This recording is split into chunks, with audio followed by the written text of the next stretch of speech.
आप सभी का स्वागत है। आज से पहले हम लोगों ने इस लेसन में जो है यह सभी टॉपिक पढ़े। यह जो टॉपिक है इस टॉपिक के हेल्प से हम ये बता सकते हैं कि जो आपका स्टेटमेंट है, सेंटेंस है, जो आपसे कोई पूछ रहा है वह सेंटेंस आपका सेट है कि नहीं। यह होगा इस टॉपिक से। और जो ये सेकेंड टॉपिक है, यह सेट को 2 वे में रिप्रेजेंट किया जाता है, रोस्टर फॉर्म और set builder form. Roster form क्या होता है, कैसे रिप्रेजेंट किया जाता है, यह मैंने आपको बताया था। सेट बिल्डर फॉर्म क्या है, कैसे रिप्रेजेंट किया जाता है, यह भी मैंने आपको बताया था। बताने के बाद जो है रोस्टर फॉर्म को सेट बिल्डर फॉर्म में कन्वर्ट किया जा सकता है और सेट बिल्डर फॉर्म को रोस्टर फॉर्म में कन्वर्ट किया जा सकता है, यह मुझे बताना है। आइए देखिए, हम लोग एनसीईआरटी में इन दोनों के बेस पर जो फर्स्ट एक्सरसाइज है उससे बातचीत करते हैं। सबसे पहले आपको यह जानना जरूरी है कि जितनी भी आपकी बुक हैं, चाहे वह सीबीएसई हो, यूपी हो, आईसीएसई हो, सब के सब बेस एनसीईआरटी है। अगर आप एनसीईआरटी की थियोरी क्लियर कर लेते हैं, एनसीईआरटी की एक्सरसाइज क्लियर कर लेते हैं, तो फिर आपको कोई भी बुक होगी आप उसे समझ सकते हैं, सॉल्व कर सकते हैं। इसलिए मोस्ट इंपॉर्टेंट यह बुक क्या है, मोस्ट इंपॉर्टेंट है एवरी स्टूडेंट के लिए। बाकी कोई कुछ भी कहे इससे कोई मतलब नहीं है, बट यह जो है बुक है मोस्ट इंपॉर्टेंट है। इसलिए यह थियरी बताने के बाद हम फर्स्ट एक्सरसाइज के बारे में बातचीत कर रहे हैं या फर्स्ट एक्सरसाइज स्टार्ट करें। हमें उम्मीद है कि आप भी श्योर सॉल्व करोगे। कहीं से कोई प्रॉब्लम होगी तो आप पूछेंगे श्योर।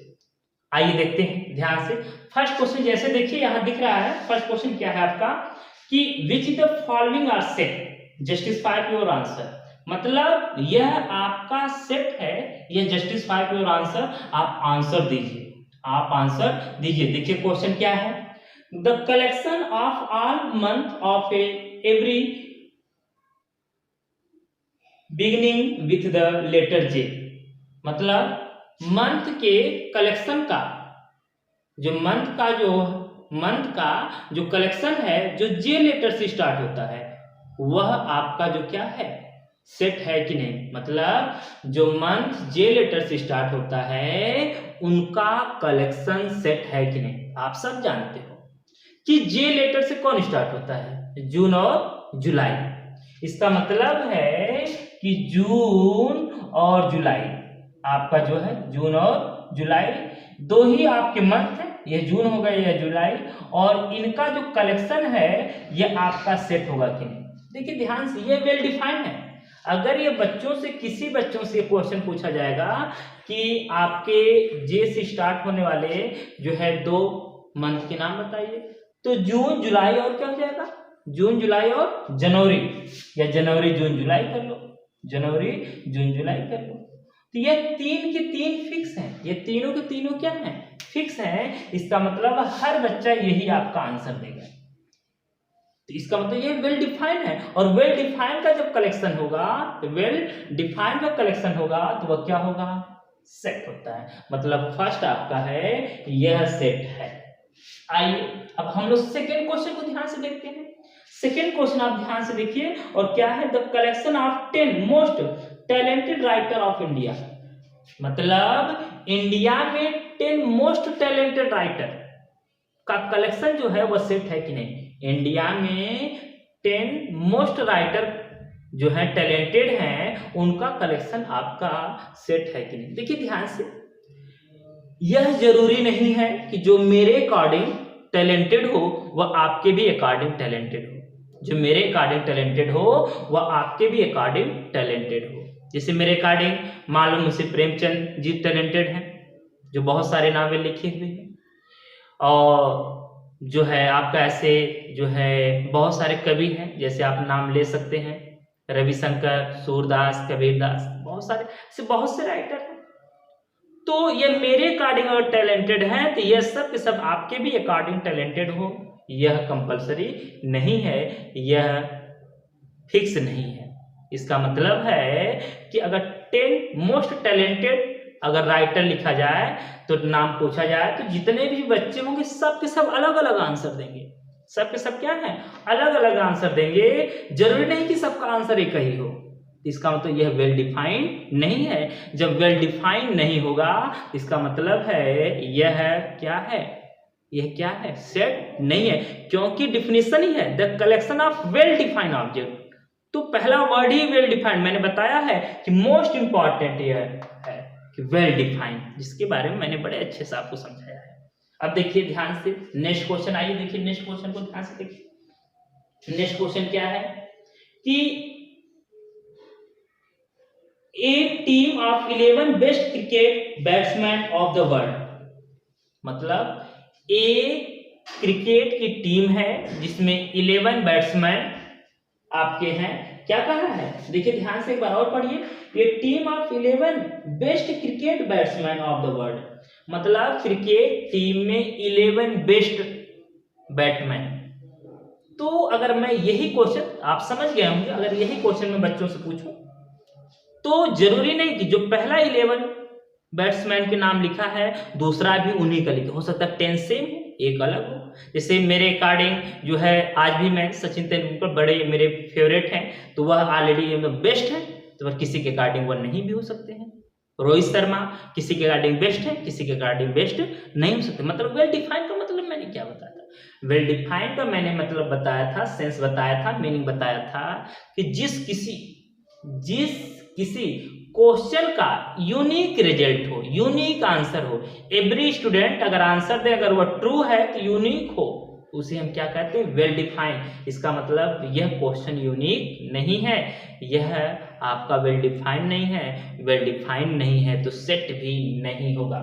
नेक्स्ट क्वेश्चन देखिए ध्यान से, अगला क्या है, the collection of all boys in your class, आपके क्लास में बॉयज का कलेक्शन, आप जिस भी किसी क्लास में हो, 11 सीबीएसई सेक्शन ए या 11 CBSE section B, section A section B section C, चाहे जो भी कुछ हो, जैसे आप जिस सेक्शन में बैठे हैं उसमें तो ऑलरेडी क्या है, बॉयज ऑलरेडी क्या है, फिक्स ही होंगे, बॉयज ऑलरेडी क्या है, फिक्स ही होंगे, इसमें कोई डाउट नहीं। अगर मान लो उस सेक्शन में बॉयज आपके 20 हैं तो किसी भी स्टूडेंट से पूछा जाएगा बेटा क्लास में हाउ मेनी बॉयज, मतलब क्लास में कुल कितने बच्चे हैं, सिंपल सी बात है, अगर वह सही आंसर देगा तो आंसर क्या देगा, 20, आंसर क्या देगा 20। इसका मतलब है ये यूनिक रिजल्ट। अगर कोई कह रहा है 18 तो नहीं, वह गलत है, क्योंकि वह 18 क्या, क्लास में 20 स्टूडेंट, सेक्शन ए में 20 स्टूडेंट बॉयज हैं, इसका मतलब है कि जिस किसी बॉयज या गर्ल से पूछा जाऊंगा,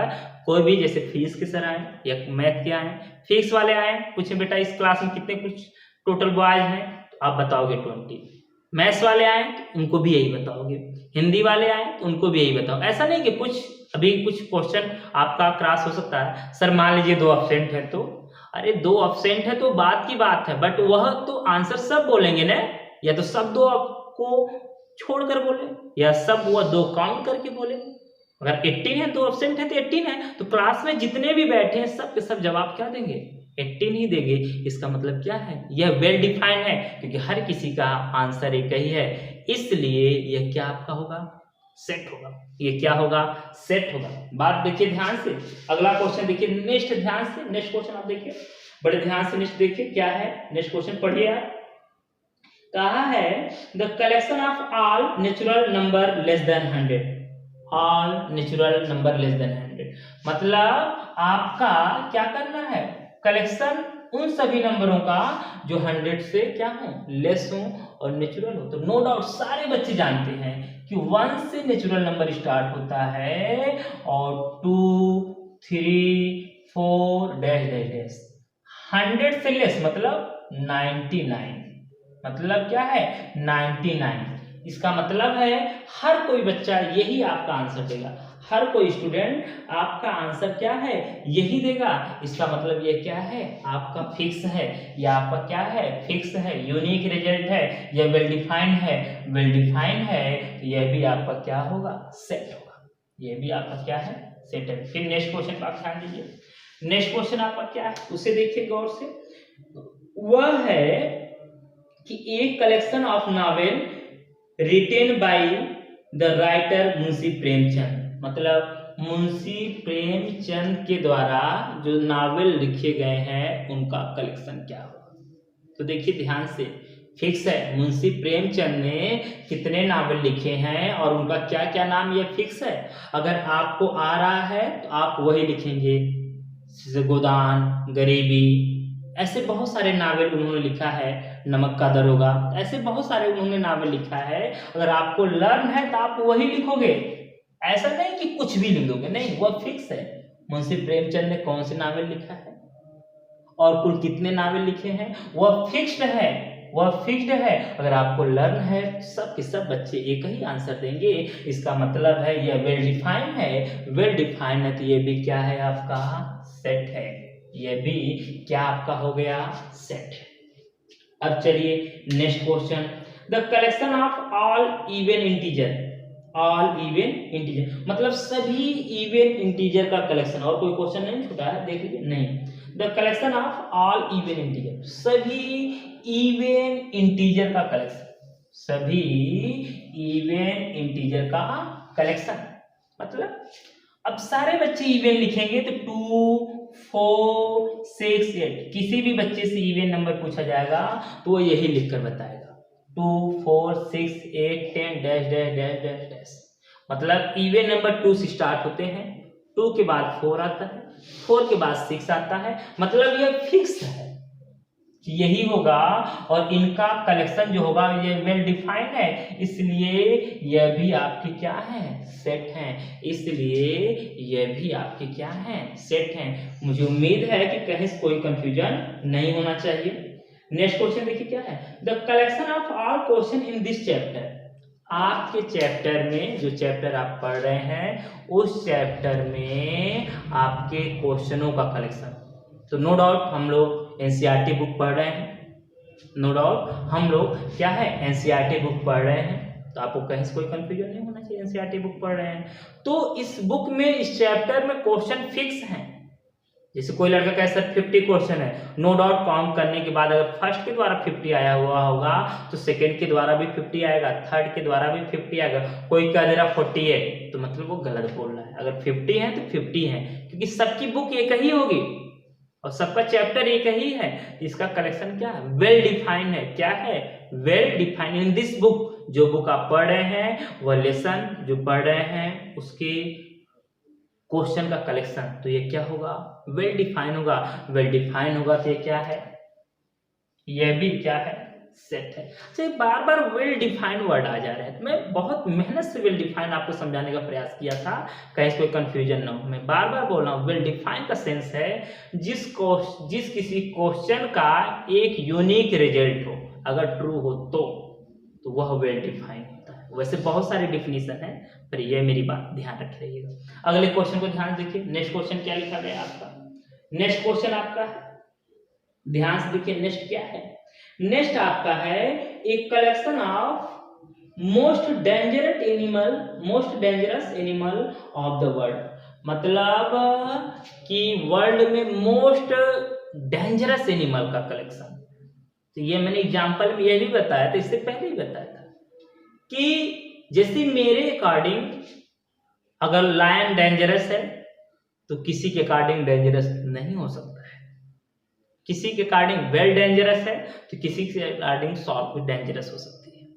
मतलब किसी के अकॉर्डिंग डायनासोर डेंजरस है तो सबका अलग अलग डेंजरस अकॉर्डिंग टू मी, मतलब मेरे अकॉर्डिंग कुछ और होगा, अकॉर्डिंग टू यू आपके अकॉर्डिंग कुछ और होगा। इसका मतलब है कि अगर कहा जब 5 मोस्ट डेंजरस एनिमल के नाम लिखिए तो कोई कुछ और लिखेगा, कोई कुछ और लिखेगा, जरूरी नहीं कि सब लोग एक ही लिखें, तो सब लोग अपने अकॉर्डिंग, अपने सेंस के अकॉर्डिंग ही वह लिखेंगे। ये यूनिक रिजल्ट नहीं होगा, ये वेल डिफाइंड नहीं है, तो ये क्वेश्चन क्या है आपका, सेट नहीं। अब देखिए जो आपका फर्स्ट क्वेश्चन था, जो कि ये सब आपके सबके सब दिख रहे हैं, जो फर्स्ट क्वेश्चन है, तो फर्स्ट क्वेश्चन में कौन आपका सेट है कौन सा नहीं है, यह मैंने एक्सप्लेन। अब हम लोग सेकेंड क्वेश्चन पे आते हैं। देखिए ध्यान से, सेकेंड क्वेश्चन से पहले मैं कुछ थियरी बता दे रहा हूं बिलोंग के बारे में, जो कि हमने बताया है स्टार्टिंग में डिफिनेशन में, पर बिलोंग के बारे में बता दे रहा हूं कि जैसे ही कोई सेट लिखा जाता है, ध्यान देखिए, जैसे ही कोई सेट लिखा जाता है, जैसे A इक्वल टू ABC, तो अब यह है A एलिमेंट सेट A में है, A बिलोंग टू A, मतलब यह एक सेट लिखा गया है और A belong to set A, A belong to set A। अगर यहां पर हमने E लिखा है, E not belong to set A, E set A में नहीं है, ये बात ध्यान कि ध्यान से। मैं और क्वेश्चन एग्जांपल देता हूं, ये पहला एग्जांपल मैंने दिया था, दूसरा एग्जांपल क्या है ये तो आपको आ रहा था, सेकंड क्या है गौर से देखिए। सेकंड एग्जांपल है सेट B इक्वल टू 1 2 3 4 5, देखिए ध्यान से, आउटर कर्ली ब्रैकेट, जो बाहर की जो कर्ली ब्रैकेट है, जो बाहर की कर्ली ब्रैकेट है, उस ब्रैकेट को छोड़कर, जो बाहर की कर्ली ब्रैकेट है उस ब्रैकेट को छोड़कर जो जिस शेप में जैसे भी ऑब्जेक्ट दिखते हैं वह एक आपके एलिमेंट होते हैं, मेंबर होते हैं। इसका मतलब इसका पहला एलिमेंट क्या है 1, सेकेंड एलिमेंट क्या है 2, थर्ड एलिमेंट, तो थर्ड एलिमेंट आपका 3 नहीं होगा, third element 3, 4 with in curly bracket, यह होगा। कंफ्यूजन नहीं होना चाहिए भाई, 3 एलिमेंट नहीं है, 4 एलिमेंट नहीं है, 3 4 एक साथ आ गए, 3 4 एक साथ आ गए और इस तरह लिखे जाएंगे तब एलिमेंट होंगे, नहीं तो एलिमेंट नहीं होंगे, भूलना मत। और इसका नेक्स्ट फोर्थ एलिमेंट क्या है आपका 5। मैंने क्या कहा कि कोई भी सेट अगर रिप्रेजेंट किया गया है रोस्टर फॉर्म में तो आउटर कर्ली ब्रैकेट को छोड़कर अंदर जो जिस शेप में दिखेगा वही उसका एलिमेंट होगा। जैसे अगर ये लिखा जाए, अगर ये ऐसे लिखा गया है, अगर इसमें यह लिखा जाए कि 3 बिलोंग टू सेट B, मतलब यह गलत है, 3 इसका सेट नहीं है, सॉरी 3 इसका एलिमेंट नहीं है। अगर तो 3, 4 बिलोंग टू B, इसका मतलब क्या है B भी क्या है, B भी आपका यह भी क्या है एलिमेंट नहीं है, यह भी एलिमेंट नहीं। क्यों नहीं है? क्योंकि यहाँ पर कर्ली ब्रैकेट है और यहाँ कर्ली ब्रैकेट नहीं है। जब इस क्वेश्चन को ऐसे लिखा जाएगा तभी जाकर उसका एलिमेंट होगा, नहीं तो नहीं होगा। मैंने क्या बताया ध्यान से सुनो, सेट अगर रिप्रेजेंट किया गया है तो आउटर कर्ली ब्रैकेट को छोड़कर अंदर जिस तरह से जिस शेप में जो भी दिखाई दे रहा है वही उसका आपका क्या होगा एलिमेंट होगा। किसी और शेप में कुछ और अगर चेंज कर देंगे तो वह एलिमेंट नहीं हो सकता। आइए अब हम अपने क्वेश्चन जा रहे हैं। इसके बाद ध्यान से आप क्वेश्चन को देखिए, बड़े ध्यान से, उम्मीद करता हूं आप क्वेश्चन को देखिए।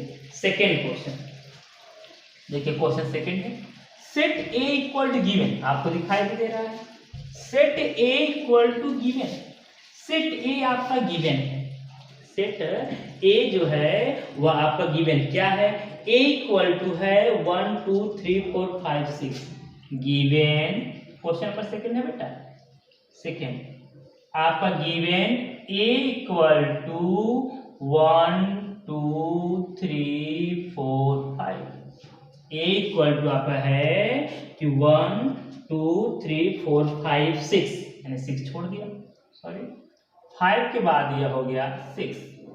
अब इसके बाद देखिए क्या है, इसमें ऑप्शन दिया है आपके सामने, फर्स्ट ऑप्शन है 5 और बीच में डैश डैश है A है।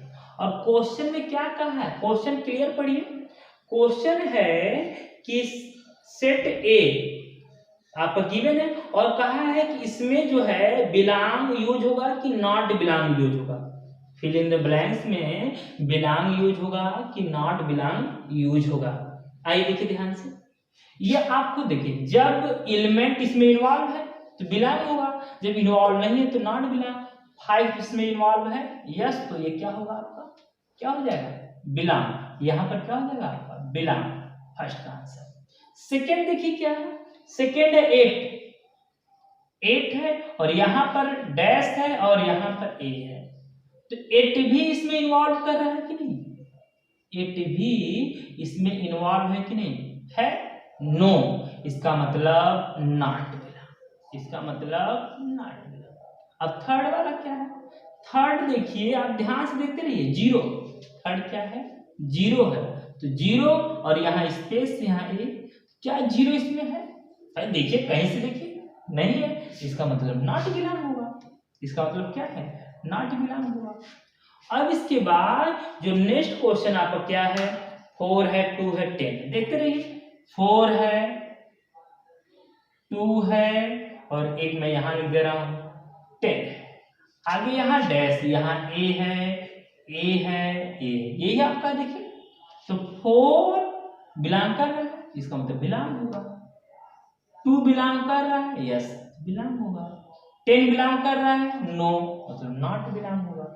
बिलोंग मींस उसमें उपस्थित हो, रिप्रेजेंट हो, उसमें इन्वॉल्व हो, नॉट बिलोंग मींस उसमें एब्सेंट हो, रिप्रेजेंट ना हो उसमें। चलिए, एलिमेंट बिलोंग होंगे तो बिलोंग का सिंबल लगाएंगे और बिलोंग नॉट होंगे तो बिलोंग नॉट का सिंबल यूज करेंगे। यह तो क्वेश्चन हो गया हमारा सेकेंड। अब देखिए मैंने अभी आपसे बातचीत किया था, ध्यान से मेरी बातों को देखिएगा कि मैंने अभी आपसे बातचीत किया था कि आपका जो फर्स्ट है मैंने आपको बताया था या समझाया था, फर्स्ट जो है यह क्या था, यह जो है आपका लेक्चर जो प्रीवियस क्लास में था, इससे यह क्लियर होगा कि वह सेट है कि नहीं है। यह क्या है, सेट को 2 वे से रिप्रेजेंट किए जाते हैं, तो रोस्टर और सेट बिल्डर, तो मैंने एरो लगाया है, यह केमिस्ट्री में आप एरो पढ़े हुए होंगे कि रोस्टर को सेट बिल्डर फार्म में कन्वर्ट किया जा सकता है और सेट बिल्डर फार्म को रोस्टर में कन्वर्ट किया जा सकता है। तो अब आपको कहीं से भी कोई भी प्रॉब्लम नहीं होनी चाहिए। जैसे मैं इसके बेस पर नेक्स्ट क्वेश्चन जो आपके बुक में उसे देखा जा रहा है, जैसे क्वेश्चन नंबर देखिए थर्ड आपके दिख रहा है, देखिए ध्यान से देखिएगा थर्ड को ध्यान से देखिए, थर्ड का जो फर्स्ट पार्ट, पहले क्वेश्चन पढ़ तो लीजिए क्या कहा है, क्वेश्चन आपका है, ध्यान से आप देखिए, क्वेश्चन यह है, देखिए क्या है क्वेश्चन कि write the following set in roster form, इसे आपको रोस्टर फॉर्म में लिखना है, इसे आपको रोस्टर फॉर्म में लिखना है, जबकि गिवन क्या है, x that x in N integer equal to x such that x in integer, यही है ना। अब देखिए क्वेश्चन वही दिख रहा है, x that x in integer and -3 greater x and less to क्या रिप्रेजेंट है, देखिए ध्यान से 7, यह आपका क्वेश्चन, ठीक है। ये आप देखिए ध्यान से, इसमें वर्ड यूज हुए हैं, कामा लगाकर नहीं लिखा गया है, इसका मतलब है कि यह सेट बिल्डर फॉर्म में है, और इनको कामा लगाकर लिखना है कर्ली ब्रैकेट में, इसका मतलब है रोस्टर फॉर्म में लिखना है। क्लियर है, ये किस फॉर्म में दिया गया है, सेट बिल्डर फॉर्म में। यह जरूरी नहीं सेट बिल्डर फॉर्म में ही दिया जाए, सेंटेंस में भी दिया जा सकता है, ठीक है। कलेक्शन ऑफ इवन नंबर, तो वह सेंटेंस में भी दिया जा सकता है। फिलहाल इस वक्त ये क्वेश्चन किसमें है, जिसमें भी है उससे हमें कोई मतलब नहीं है, हमें कन्वर्ट किस में करना है, रोस्टर फॉर्म में, हमें कन्वर्ट किस में करना है, रोस्टर में। देखिए इसका मीनिंग क्या, जो इसकी मीनिंग होगी उसी को कर्ली ब्रैकेट में हम पुट कर देंगे, जो इसकी मीनिंग होगी उसी को कर्ली ब्रैकेट में हम पुट कर देंगे। इसकी मीनिंग क्या है, x दैट x, हमने कहा इससे कोई मतलब नहीं है, इसका कोई नहीं मतलब, इसकी कोई सेंस नहीं है। इन इंटीजर मतलब जो x है वह इंटीजर है, और -3 से क्या है, लार्जर है, और 7 से क्या है, स्मॉलर है। -3 से लार्जर है और 7 से क्या है, स्मॉलर है, 7 से क्या है, स्मॉलर। क्लियर है। अब देखिए -3 से लार्जर, -2, -1, 0 1 2 3 4 5 6 7। देखिए ध्यान से, -3 से लार्जर मतलब इसके बाद, आफ्टर दिस नंबर, और 7 से स्मॉलर मतलब इससे प्रीवियस। यह सब के सब क्या है? इंटीजर है। सब के सब क्या है? इंटीजर है। अब देखिए क्या लिखा गया, -2 होगा, -1 होगा, 0 होगा, 1 होगा, 2 होगा, 3 4 5 6। मैंने क्या कहा है आपको समझा भी दिया हूं। इस क्वेश्चन का एक्सप्लेनेशन, इस क्वेश्चन का एक्सप्लेनेशन, इस क्वेश्चन का एक्सप्लेनेशन ही आपका यह है। जैसे कि आपको क्वेश्चन दिखा भी गया तो मैंने फिर भी लिख दिया, इस क्वेश्चन का एक्सप्लेनेशन आपका यह है। अब नेक्स्ट क्वेश्चन देखिए ध्यान से, नेक्स्ट क्वेश्चन पे हम आ रहे हैं। इसका सेकंड पार्ट देखिए ध्यान से, इसको सेकंड पार्ट पढ़िए, सेकंड पार्ट आप पढ़िए ध्यान से, मैं भी पढ़ रहा हूं। सेकंड पार्ट जो आपका है, देखिए क्या क्वेश्चन का है कि x that x is a natural number less than 6, मतलब नेचुरल नंबर का कलेक्शन जो 6 से लेस हो, नेचुरल नंबर का कलेक्शन जो 6 से लेस हो, जैसा कि आपका दिया गया है। मैंने पहले भी कहा है कि आपको यह नहीं करना है, कि यह नहीं देखना है कि बस बिल्डर फार्म में क्या, उससे नहीं मतलब, हमको कन्वर्ट बस रोस्टर में करना है। तो कहा नेचुरल नंबर का सिलेक्शन क्या है? नेचुरल नंबर का कलेक्शन जो किससे लेस हो, किससे लेस हो बताइए, वह आपका लेस हो 6 से। आप लिखिए ध्यान से, तो b इक्वल टू आपका हो गया, क्या हो गया, 2 4 ही आपके नेचुरल नंबर है। देखिए ध्यान से, ये नेचुरल नंबर लेस देन 6, ये नेचुरल नंबर है। कभी कभी ध्यान भी दिया करिए कि क्या क्वेश्चन बताया जा रहा है, यह मतलब गलत है, इवन नंबर मैंने लिखा है। अब देखिए ध्यान से, b इक्वल टू 1 2 3 4 5 6 से लेस, तो ये आपके यही आपके 1 2 3 4 5 ही हैं जो कि क्या है, 6 से लेस नेचुरल नंबर है। अगला क्वेश्चन देखिए क्या है, नेक्स्ट क्वेश्चन है कि x that x a 2 digit natural number such that sum of इस डिजिट इज 8, मतलब कहा है 2 डिजिट का नेचुरल नंबर बताना। क्वेश्चन देखिए इसका मतलब देखिए, 2 डिजिट का नेचुरल नंबर बताना है जिनका सम क्या हो, 8 हो। सम 8 मतलब जैसे ये 12 है, इसके डिजिट का सम 1 + 2, इसका मतलब ये क्या है, 3 है। 5 है तो 5 + 0 इक्वल टू क्या है, 5। इसका मतलब इनके डिजिट का सम क्या है, 3, इनके डिजिट का सम क्या है, 5। और आपके क्वेश्चन क्या पूछा है कि 2 डिजिट के सभी नंबर बताइए जिनके डिजिट का सम क्या है, 8। इसका मतलब आप देखिए वो क्या हो सकता है, ध्यान देखिए, जैसे 10 से स्टार्ट होता है तो पहले मैं 16 लिखता हूं तो इसका 7 होगा, मतलब यह नहीं हो सकता भाई, 1 और 6 7। अगर मैं 17 लिखता हूं तो 1 + 7 इक्वल टू 8, इसका मतलब यह सही है। आपको अपना प्रेजेंस ऑफ माइंड यूज करना है। फिर 26 लिखता हूं तो 2 + 6 इक्वल टू 8। फिर 30 क्या लिखता हूं, 5 लिखता हूं तो 3 + 5 इक्वल टू क्या है, 8।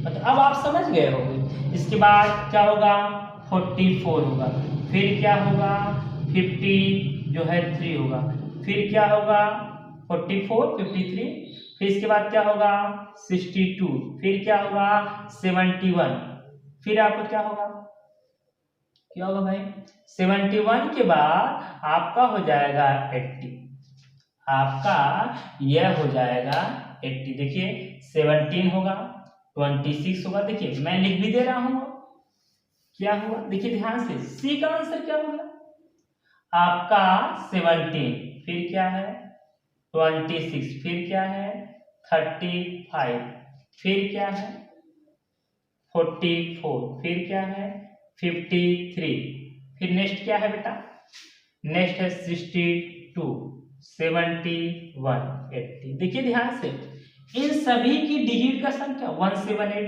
268 358 448 538, मतलब इन सभी का सम क्या हो रहा है, इनके डिजिट का सम क्या हो रहा है 8। तो क्वेश्चन हमारा यही था, आप ध्यान से देखे भी होंगे कि 2 डिजिट के सभी नंबर का कलेक्शन लिखिए जिनके क्या है डिजिट का सम आपका 8 हो रहा है। क्लियर है? हमें उम्मीद है कि यहाँ तक किसी को कोई डाउट नहीं है, कहीं से कोई प्रॉब्लम होना नहीं चाहिए। अब इसके बाद हम आपसे नेक्स्ट डे बात करते हैं या नेक्स्ट क्लास में हमारी आपकी मुलाकात होती है। अगर ये आपको क्लियर हो रहा है तो आप कमेंट करें, शेयर करें, सब्सक्राइब करें, और जो इस योग्य हो, मतलब कोई और भी बच्चा पढ़ने वाला हो, उसके यहाँ भी शेयर करें जिससे वह भी इसका लाभ उठा सकता है। एक एक करके हम आपको पढ़ाते हुए एनसीईआरटी के बेस पर, थ्योरेटिकल के बेस पर आगे बढ़ते हुए चलेंगे। चलिए, आप सभी लोगों का जो है मोस्ट वेलकम है।